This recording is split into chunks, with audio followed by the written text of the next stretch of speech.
Bonjour, je suis Antoine, cérémonialiste et soignant chamanique, et aujourd'hui je voulais faire une nouvelle vidéo sur ces bases du chamanisme et de l'animisme, avec une vidéo sur les autels, A-U-T-E-L-S, dans la pratique chamanique.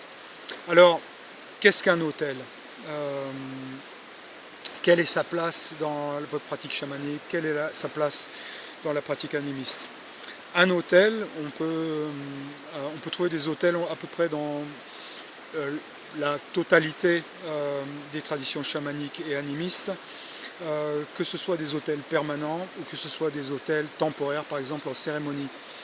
Certaines traditions ont une très forte tradition de l'autel et ne fonctionnent pas du tout sans autel.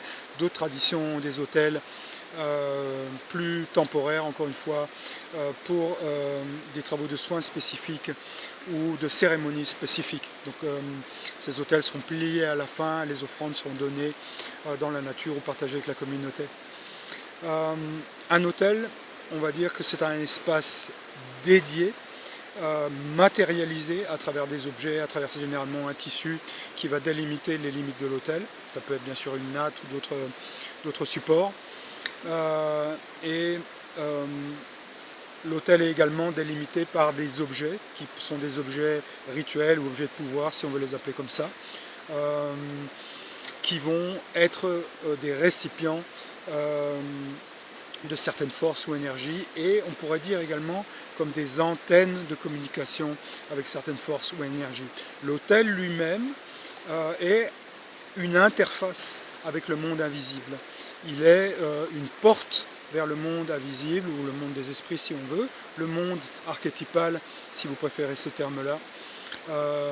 Il est donc, on pourrait dire, un espace de communication, et il est dédié à la communication vers un ou plusieurs esprits ou énergies spécifiques, ou vers une tradition, par exemple la tradition que vous suivez. Par exemple, on peut trouver ça dans une tradition qui n'est pas forcément une tradition chamanique, quoiqu'il y a de très grands éléments chamaniques à l'intérieur de la tradition. La tradition, par exemple, bouddhiste tibétaine a des éléments chamaniques et animistes plus anciens, Bön, donc de la tradition antérieure, très importants. Donc on travaille beaucoup, par exemple, avec ces autels. On peut trouver, par exemple, au Pérou, des traditions à la fois de très grands autels, qui sont des autels utilisés en soins et en cérémonie, ou des autels plus petits dans d'autres traditions, par exemple chez les Queros du Pérou, où on va avoir des autels qui sont des autels plus petits, qui vont se replier sur eux-mêmes et qui sont également, on pourrait dire, comme des, on va dire en anglais, des medicine bundles, des paquets médecines qu'on va replier sur eux-mêmes et qui peuvent être utilisés par exemple pour soigner ou pour bénir, donc de plus petite taille. Tous ces autels sont dédiés avec une intention claire et spécifique, j'insiste sur ce point, vers une relation à des esprits spécifiques, eux-mêmes définis de manière claire.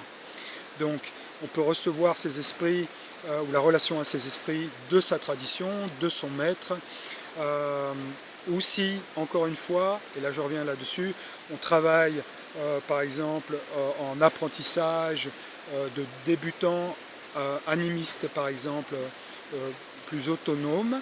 Il faut travailler avec progressivité, avec respect, et on travaille avec des esprits, c'est ma recommandation, de la nature, d'accès simple et d'accès sécure, c'est-à-dire qu'il n'y a pas de danger pour vous.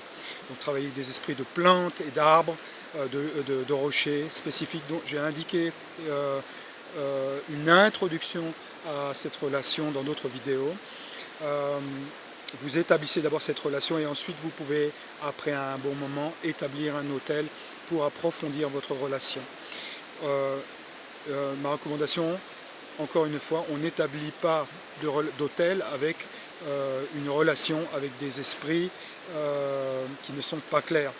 Par exemple, comme c'est recommandé ailleurs, faire des autels à ses ancêtres, entre guillemets, généralement une pas très bonne idée, parce que tous nos ancêtres ne sont pas des gens forcément très élevés, très sages, et forcément il y a souvent un travail d'élévation à faire pour la lignée ancestrale. Donc on travaille dans ce cas-là avec des ancêtres guides qu'on a rencontré et avec lequel on établit une relation au préalable, ce qui se fait dans une structure bien spécifique pour que ce soit sécure. Donc, encore une fois, voilà les choses qu'on ne fait pas forcément si on veut avoir, bien entendu, des effets positifs et donc pas des effets négatifs. On va établir donc une relation avec éventuellement des esprits alliés rencontrés en transe. Encore une fois, pas avec le premier contact en transe, mais pour les praticiens, pour ceux d'entre vous qui pratiquez au niveau chamanique sur une longue durée, il est possible, bien entendu, d'établir une relation avec ces esprits alliés à travers ces moyens. Un autel, encore une fois, c'est un espace bien délimité. Cet espace est un espace pour nous de relation. La relation peut se faire à travers des offrandes également, on peut nourrir son autel. L'autel lui-même nous indique beaucoup de choses sur la relation. Il est un miroir également de nous-mêmes. On peut venir avec nos difficultés et demander un enseignement à nos traditions, à nos esprits alliés, à des esprits spécifiques. C'est donc un espace non pas seulement d'action, c'est un espace d'écoute. Il va nous enseigner la discipline, la persévérance, la clarté. Il va nous enseigner également à entretenir, à avoir des limites claires et déterminées. On pourrait dire également que l'entretien de l'autel est enseignant pour nous. Voilà, je vous laisse éventuellement expérimenter avec ces questions-là. L'entretien de l'autel est également une expérience enseignante, on pourrait dire. Je reviens avec une autre vidéo sur la suite sur cette pratique de l'autel.